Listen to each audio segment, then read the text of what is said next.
should we reset our expectations for this team? I'll let you know after Sunday. If they win, if they win on Sunday, they're 2-2. They're tied for first in the AFC North, and they're actually ahead because they will have beaten the Ravens and be ahead of them in the standings. And then when you look at the second half of the season, not only are they getting Kareem Hunt back, they're getting Antonio Callaway back, they might get David Njoku back, but it's a very easy second half of the season. Yeah, but that first half of the season, I mean, they could easily be 2-6 after 8 games.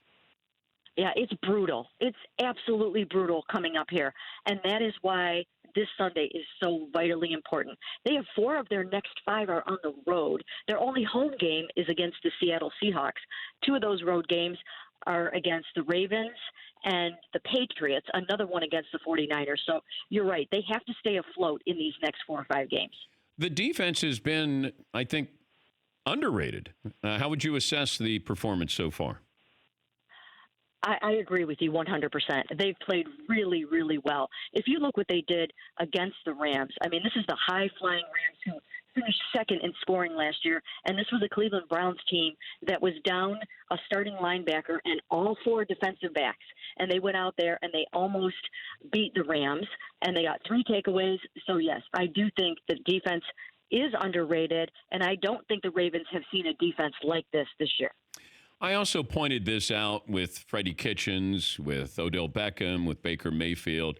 This is a team that is so caught up in what people are saying about them. And I know you said, hey, Baker, maybe he needed this with what Rex Ryan said. But, my advice to Freddie Kitchens is just stop acknowledging any of this stuff. Just say, you know what, we're moving on.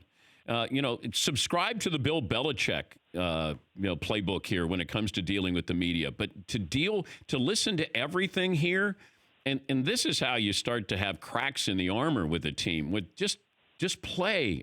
You lost, and then you'll regroup. But it feels like they just continue to carry this baggage with them. Do you sense this when you go to those press conferences that every little thing seems to bother them? Yeah, they talk a lot about blocking out the noise, but they don't block out the noise. I know.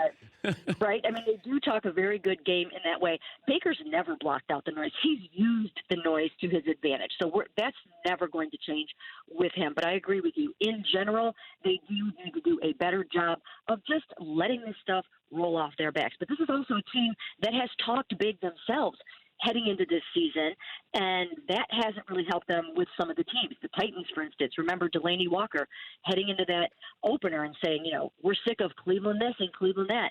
Well, the Ravens are saying some of the same things heading into this game, and I can assure you that John Harbaugh will use that as a rallying cry. For more Dan Patrick Show, tune into Audience Channel 239 on DirecTV. Stream for free on BR Live or download the Dan Patrick Show app.